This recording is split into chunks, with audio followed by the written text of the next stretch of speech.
आपण ऐकत आहात जगद्गुरु तत्वदर्शी संत रामपालजी महाराज यांच्याद्वारे लिखित पुस्तक ज्ञानगंगा। उपदेशीसाठी मर्यादा 1. नशिल्या वस्तूंचे सेवन निषिद्ध। अंडी, मांस, मद्य म्हणजे दारू, बियर, तंबाखू, गुटखा, बिडी, सिगारेट, तपकीर ओढणे, हुक्का, चरस, अफू, गांजा आदी नशिल्या वस्तूंचे सेवन तर दूरच राहिले, कोणाला नशिल्या वस्तू आणून देखील द्यायच्या नाहीत। बंदी छोड गरीबदासजी महाराज या सर्व अंमली वस्तूंना अत्यंत वाईट असे सांगताना आपल्या वाणीमध्ये म्हणत आहेत की सुरापान मद्य मांसाहारी गमन करे भोगय पर नारी, 70 जन्म कटत है शीशम, साक्षी साहिब है जगदीशम। परद्वारा स्त्री का खोले, 70 जन्म अंधा होय डोले, मदिरा पीवै कड़वा पानी, 70 जन्म श्वान के जानी। गरीब हुक्का हरदम पीवते, लाल मिलावै धूर, इसमें संशय है नहीं जन्म पिछले सूर। गरीब सो नारी जारी करे, सुरापान 100 बार, एक चिलम हुक्का भरे डुबे काली धार। गरीब सुर गऊ को खात है, भक्ति बिहुने राड, भांग तंबाकू खा गए सो चाबत है हाड। गरीब भांग तंबाकू पी वही, सुरापान से हेत, गोश्त मट्टी खाय कर जंगली बने प्रेत।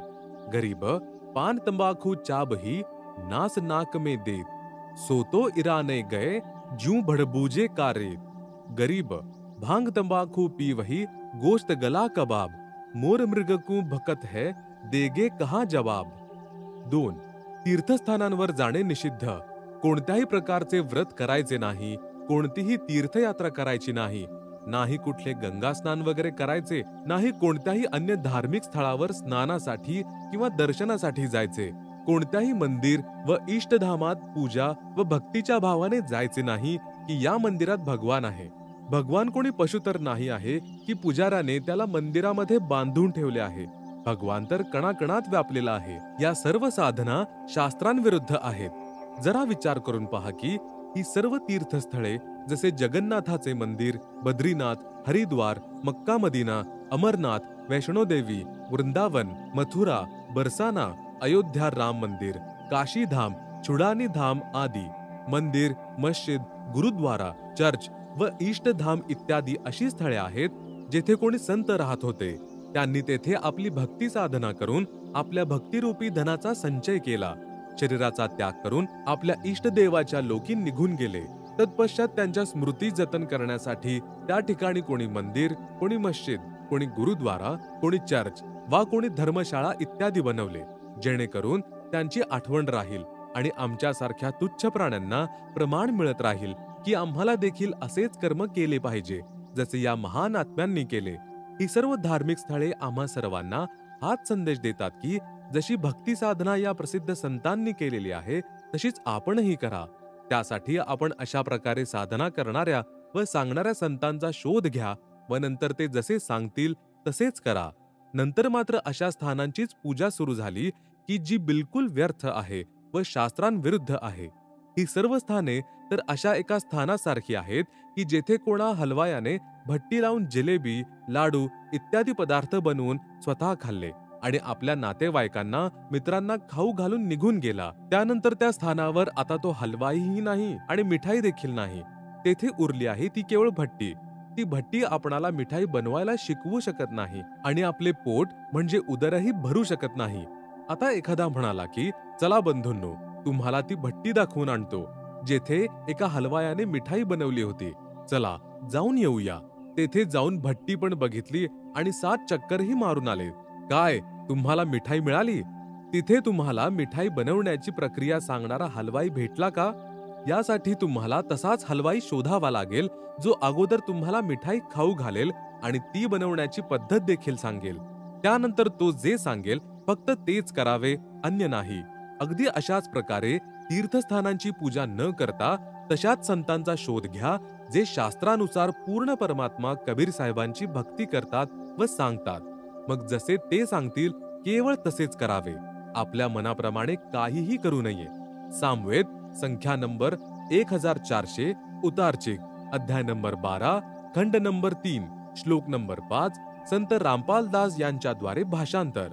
भद्रावस्त्रासमन्यावसानो महान कविर निर्वचनानी शंसन आवच्चस्व चंबोहो पूयमानो विचक्षणो जागृर्विर्देववितौ. मराठी.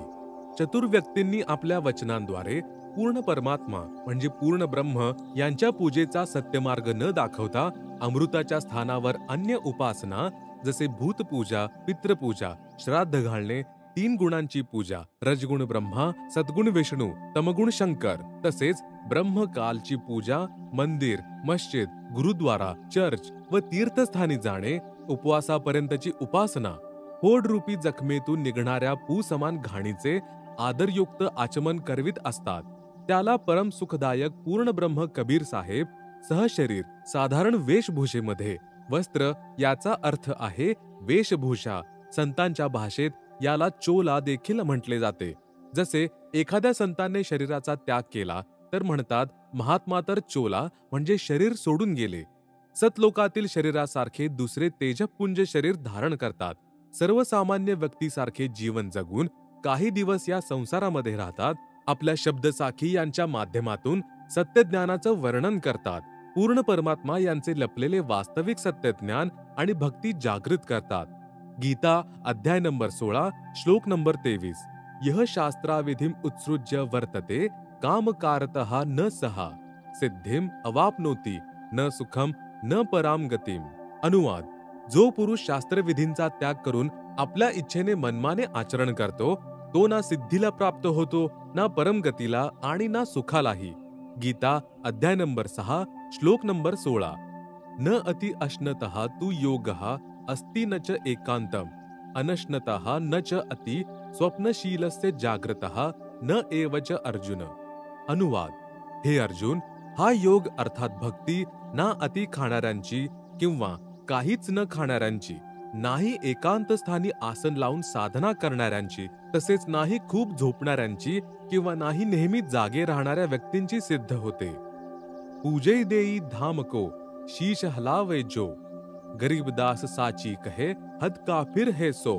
कबीर गंगा काठे घर करे पीवे निर्मल नीर मुक्ति नहीं हरि नाम बिन सदगुरु कहे कबीर. कबीर तीर्थ कर कर जग मुआ उड़े पानी नहाय राम ही नाम ना जपा काल घसीटे जाय. गरीब पीतल ही का थाल है पीतल का लोटा जड़ मूरत को पूजते आवेगा टोटा. गरीब पीतल चमचा पूजिए जो थाल परोसे जड़ मूरत किस काम की मति रहो भरोसे. कबीर पर्वत पर्वत में फिरिया कारण अपने राम राम सरीखे जन मिले जिन सारे सब काम. 3. देवी देवता तसेच पितृपूजा निषेध. कोणत्याही प्रकारची पितृपूजा, श्राद्ध घालणे इत्यादी काहीही करायचे नाही. भगवान श्रीकृष्णजींनी देखील या पितरांची व भूतांची पूजा करण्यास स्पष्टपणे मनाई केली आहे. गीताजी अध्याय नंबर 9 श्लोक नंबर 25 मध्ये म्हटले आहे की यांती देवव्रताः देवान पितृऋणयांती पितृव्रताः भूतानि यांती भूतेज्याः मद्याजिनः अपि माम. अनुवाद. देवतांना पूजणारे देवतांना प्राप्त होतात, पितरांना पूजणारे पितरांना प्राप्त होतात, भूतांची पूजा करणारे भूतांना प्राप्त होतात आणि माझ्या मतानुसार पूजा करणारे भक्त माझ्याकडूनच लाभ प्राप्त करतात. बंदीछोड गरीबदासजी महाराज आणि कबीर साहेबजी महाराज देखील म्हणतात, गरीब भूत रमैसो भूत है, देव रमैसो देव, राम रमैसो राम है, सुनो सकल सुरभेव. म्हणूनच त्या पूर्ण परमात्मा परमेश्वराची भक्ती करा ज्यामुळे पूर्ण मुक्ती मिळेल. ते परमात्मा पूर्ण ब्रह्म सत्पुरुष म्हणजे सत्कबीर आहेत. याचे प्रमाण गीतेच्या अध्याय नंबर 18 श्लोक नंबर 46 मध्ये आहे. यतः प्रवृत्तिर्भूतानां येन सर्वमिदं ततं स्वकर्मणा तमभ्यर्च्य सिद्धी विंदती मानवः. अनुवाद. ज्या परमेश्वरापासून समस्त प्राण्यांची उत्पत्ती झालेली आहे आणि ज्यांच्याद्वारे संपूर्ण विश्व व्यापलेले आहे त्या परमेश्वराची आपल्या स्वाभाविक कर्मांद्वारे पूजा करूनच मनुष्य परमसिद्धीला प्राप्त होतो. गीता अध्याय नंबर 18 श्लोक नंबर 62. तमेव शरणं गच्छ सर्वभावेन भारत तत्प्रसादात पराम शांतीम स्थानं प्राप्स्यसि शाश्वतम. अनुवाद. हे भरतवंशोद्भव अर्जुन, तू सर्व भावाने त्या परमेश्वरांच्याच शरणी जा त्यांच्या कृपेने तू परमशांती व अविनाशी स्थानास प्राप्त होशील.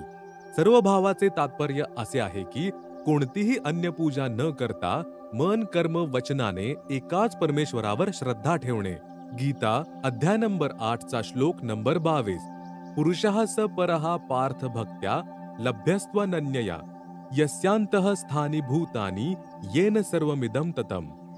अनुवाद: हे पृथानंदन अर्जुन, संपूर्ण प्राणी ज्याच्या अंतर्गत आहे आणि ज्याच्याद्वारे हा संपूर्ण संसार व्याप्त आहे, तो परमपुरुष परमात्मा तर अनन्य भावे भक्ती केल्यानेच प्राप्त होणे संभव आहे.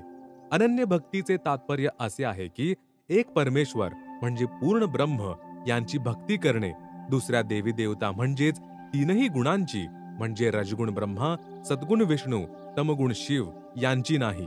गीताजी अध्याय नंबर 15 श्लोक नंबर 1 ते 4. गीता अध्याय नंबर 15 चा श्लोक नंबर 1. ऊर्ध्वमूलम अधः शाखम अश्वत्थम प्राहुर अव्ययम छंदांसी यस्य पर्णानि यह तम वेद स वेदविद. अनुवाद: वरील बाजूस मुळे आणि खालील बाजूस फांद्या असलेला अविनाशी जो संसार रूपी विस्तृत पिंपळाचा वृक्ष आहे, ज्याचे छोटे छोटे विभाग म्हणजे शाखा, फांद्या व पाने असे म्हटले आहे, त्या संसार रूपी वृक्षाला जो अशा प्रकारे जाणतो तो पूर्ण ज्ञानी अर्थात तत्वदर्शी संत आहे. गीता अध्याय नंबर 15 श्लोक नंबर 2. अधःच ऊर्ध्वं प्रसृताः तस्य शाखाः गुणप्रवृद्धाः विषयप्रवालाः अधःच मूलानि अनुसंततानि कर्मानुबंधिनी मनुष्यलोके. अनुवाद: त्या वृक्षाची खाली आणि वर 3 गुणरूपी ब्रह्मा रजगुण, विष्णू सत्गुण, शिव तमगुण विस्तारलेल्या विकार, काम, क्रोध, मोह, लोभ, अहंकार रूपी अंकुर व फांद्याच म्हणजे ब्रह्मा विष्णू शिव जीवांना कर्मांमध्ये बांधणारी मुळे अर्थात मूळ कारण आहेत. तसेच मनुष्यलोक, स्वर्ग, नरक लोक पृथ्वी लोकात खाली म्हणजे 84 लक्ष योनींमध्ये आणि वर स्थित केलेले आहेत. गीता अध्याय नंबर 15 श्लोक नंबर 3. न रूपम अस्य इह तथा उपलभ्यते न अंतः न च आदिहि न च संप्रतिष्ठा अश्वत्थम एनम सुविरूढमूलम असंग शस्त्रेण दृढेन छित्त्वा. अनुवाद: या रचनेची ना सुरुवात आहे ना शेवट आहे, ना तसे स्वरूप प्राप्त होते आणि येथे विचार काळात म्हणजेच माझ्याद्वारे दिल्या जात असणाऱ्या गीता ज्ञानाची पूर्ण माहिती मलाही नाही, कारण सर्व ब्रह्मांडांच्या रचनेचं स्थितीचे योग्य प्रकारे मलाही ज्ञान नाही. अशा चांगल्या प्रकारे स्थायी स्थिती असणाऱ्या मजबूत स्वरूपाच्या शुद्ध तत्वज्ञानरूपी दृढ शस्त्राने म्हणजेच निर्मल तत्वज्ञानाद्वारे छाटून अर्थात निरंजनच्या भक्तीला क्षणिक अर्थात क्षणभंगूर समजून. गीता अध्याय नंबर 15 चा श्लोक नंबर 4. ततः पदम तत्परिमार्गितव्यम यस्मिन् गता न निर्वतन्ति भूयः तमेव चाद्यम पुरुषम प्रपद्ये यतः प्रवृत्तिः प्रसृता पुराणी. अनुवाद: त्यानंतर त्या परमपद परमात्म्याचा शोध घेतला पाहिजे, ज्यांना प्राप्त झालेले मानव परतून या संसारामध्ये येत नाहीत आणि ज्यांच्यापासून अनादी काळापासून चालत आलेली ही सृष्टी विस्तारलेली आहे, त्या आदिपुरुष परमात्म्यास मी शरण आहे. अशा प्रकारे स्वतः भगवान श्रीकृष्णाने देवी देवतांचा राजा इंद्र याच्या पूजेचा देखील त्याग करून त्या परमात्म्याचीच भक्ती करण्याची प्रेरणा दिलेली होती, ज्यामुळे त्यांनी गोवर्धन पर्वत उचलून इंद्राच्या कोपापासून ब्रजवासियांचे रक्षण केले. गरीब इंद्र चढ़ा ब्रिज डुबोवन भीगा भीत न लेव इंद्र कढ़ाई होत जगत में पूजा खा गए देव. कबीर इस संसार को समझाऊं कई बार पूछ जो पकड़े भेड़ की उतरा चाहे पार. 4. गुरु आज्ञेचे पालन. गुरुदेवजींच्या आज्ञेशिवाय घरामध्ये कोणत्याही प्रकारचे धार्मिक अनुष्ठान करू नये. जसे बंदी छोड आपल्या वाणीमध्ये म्हणतात की गुरुबिन यज्ञ हवन जो करही मिथ्या जावे कबहू नहीं फलही. कबीर गुरुबिन माला फेरते गुरुबिन देते दान गुरुबिन दोनों निष्फल है पूछो वेद पुराण. 5. माता मसानीची पूजा निषिद्ध. आपल्या शेतामध्ये बनवलेली समाधी किंवा कोणत्याही अन्य देवतांच्या समाधीची पूजा करायची नाही. समाधी कोणाचीही असो, अजिबात पूजा करायची नाही. इतर कोणत्याही उपासना करायच्या नाहीत, इथपर्यंत की 3 गुणांची म्हणजे ब्रह्मा विष्णू महेश देखील पूजा करायची नाही. केवळ गुरुजींनी सांगितल्याप्रमाणेच करायचे आहे. गीता अध्याय नंबर 7चा श्लोक नंबर 15. न माम दुष्कृतिनः मूढः प्रपद्यन्ते नराधमाः मायया अपरुज्ञानः आसुरम भावम आश्रिताः. अनुवाद: मायेद्वारे ज्यांचे ज्ञान हरण झालेले आहे असा असुर स्वभाव धारण केलेले मनुष्य, नीच, दूषित कर्म करणारे मूर्ख माझी देखील पूजा करत नाहीत. अर्थात ते तीनही गुणांचीच म्हणजे रजगुण ब्रह्मा, सद्गुण विष्णू, तमगुण शिव साधना करत राहतात. कबीर: माई मसानी शेड शीतला, भैरव भूत हनुमंत, परमात्मा उनसे दूर है जो इनको पूजंत. कबीर: 100 वर्ष तो गुरु की सेवा, एक दिन आन उपासी, वो अपराधी आत्मा परे काल की फासी, गुरु को तजय भजे जो आना, तापसुआ को फोकट ज्ञाना. 6. संकटमोचन कबीर साहेब आहेत. कर्म कष्ट म्हणजे संकट आल्यास कोणत्याही अन्य इष्टदेवतांची किंवा माता मसानी इत्यादींची पूजा कधीही करायची नाही. कोणत्याही शहाण्या किंवा ज्योतिषाकडे जायचे नाही. केवळ बंदीछोड कबीर साहेबांची पूजा करायची आहे, जे सर्व दुःखांचे हरण करणारे संकटमोचक आहेत. सामवेद संख्या नंबर 822, उतारचिक अध्याय 3, खंड नंबर 5, श्लोक नंबर 8. संत रामपाल दास यांच्याद्वारे भाषांतर. मनीषिभिः पवते पूर्व्यः कविर्नुर्भिर्यतः परिकोशाम असिष्यतत, त्रितस्य नाम जनयन मधु क्षरनिंद्रस्य वायुम सख्याय वर्धयन. मराठी: सनातन अर्थात अविनाशी कबीर परमेश्वर हृदयापासून इच्छिणाऱ्या, श्रद्धेने भक्ती करणाऱ्या भक्त आत्म्यास 3 मंत्रांचा उपदेश देत पवित्र करून त्याची जन्म आणि मृत्यूपासून सुटका करतात. तसेच आपल्या मित्राचे अर्थात भक्ताचे प्राण म्हणजेच जीवन श्वास जे प्रारब्धात मोजून दिलेले असतात ते आपल्या खात्यातून पूर्ण रूपाने वाढवितात. त्यामुळे परमेश्वराचा वास्तविक आनंद आपल्या आशीर्वाद रूपी प्रसादाने प्राप्त करून देतात. कबीर: देवी देव ठाढ़े भय, हमको ठौर बताओ, जो मुझे कबीर को पूजे नहीं, उनको लूटो खाओ. गरीब: काल जो पिसे पिसना, जोरा है पनिहार, ये 2 असल मजूर है सतगुरु के दरबार. 7. अनावश्यक दान निषिद्ध. कोठेही आणि कोणालाही दान स्वरूपामध्ये काहीही द्यायचे नाही. ना पैसे, ना न शिवलेले कपडे इत्यादी काहीही द्यायचे नाही. जर कोणी दान रूपामध्ये काही मागत असेल तर त्याला जेवू घालावे. चहा, दूध, लस्सी, पाणी प्यायला द्या, परंतु एकही पैसा द्यायचा नाही. न जाणो तो भिकारी त्या पैशांचा काय दुरुपयोग करेल.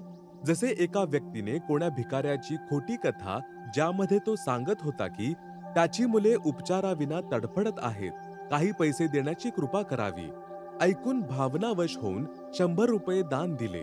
तो भिकारी पूर्वी पाव बाटली दारू पीत होता. त्या दिवशी अर्धी बाटली दारू प्यायला आणि आपल्या पत्नीला मारहाण केली. त्याच्या पत्नीने मुलांसहित आत्महत्या केली. तुम्ही केलेले दान त्या परिवाराच्या नाशाचे कारण बनले. जर तुम्हाला अशा दुःखी व्यक्तीला मदत करण्याची इच्छा असेल तर त्याच्या मुलांना डॉक्टरांना दाखवून औषधे घेऊन द्या, पैसे देऊ नका. कबीर: गुरुबिन माला फेरते, गुरुबिन देते दान, गुरुबिन दोनों निष्फल है, पूछो वेद पुराण. 8. उष्टे खाणे निषिद्ध. अशा व्यक्तींचे उष्टे खायचे नाही जे मांस, अंडे, मद्य, बियर, तंबाखू, अफू, गांजा आदींचे सेवन करतात. 9. सत्यलोक गमन म्हणजे देहांतानंतर क्रियाकर्म निषिद्ध. जर परिवारातील कोणाचा मृत्यू झाला तर चितेस अग्नी कोणीही देऊ शकतो, घरातील किंवा अन्य. तसेच अग्नी प्रज्वलित करताना मंगलाचरण म्हणावे. त्याची राख इत्यादी काहीही उचलायचे नाही. जर ती जागा साफ करणे गरजेचे असेल तर स्वतः त्या अस्थी उचलून कुठेही वाहत्या पाण्यामध्ये सोडाव्यात. त्यावेळेस मंगलाचरण उच्चारण करावे. ना पिंडदान इत्यादी करायचे, ना 10वा, ना 13वा, ना महिना, ना 6माही, तसेच वर्षश्राद्ध असे काहीही करायचे नाही. इतर कोणत्याही व्यक्तीकडून हवन वगैरे करवून घेऊ नये. नातेवाईक व भाऊबंद जे दुःख व्यक्त करण्यासाठी येतात त्यांच्यासाठी कोणताही एक दिवस ठरवावा. त्या दिवशी दररोज करण्याचा नित्यनियम करावा. ज्योती जागृत करावी. नंतर सर्वांना जेवू घालावे. जर आपणास त्याच्या म्हणजे मृत्यू झालेल्या व्यक्तीच्या नावाने काही धर्म करायचा असेल तर आपल्या गुरुदेवजींची आज्ञा घेऊन बंदीछोड गरीबदासजी महाराजांच्या अमृतमयी वाणीचा अखंड पाठ करावा. पाठ करण्याची आज्ञा न मिळाल्यास घरामधील उपदेशी भक्ताने 4 किंवा 7 दिवस देशी तुपाचे अखंड ज्योत लावावी. तसेच दिवसातून 4 वेळा ब्रह्म गायत्री मंत्र करावा आणि सतलोकवासीसाठी त्यातील 3 किंवा 1 वेळच्या मंत्राचा दान संकल्प करावा. जसे योग्य समजाल 1, 2, 3 पर्यंत मंत्र जपाचे फळ त्यास दान करावे.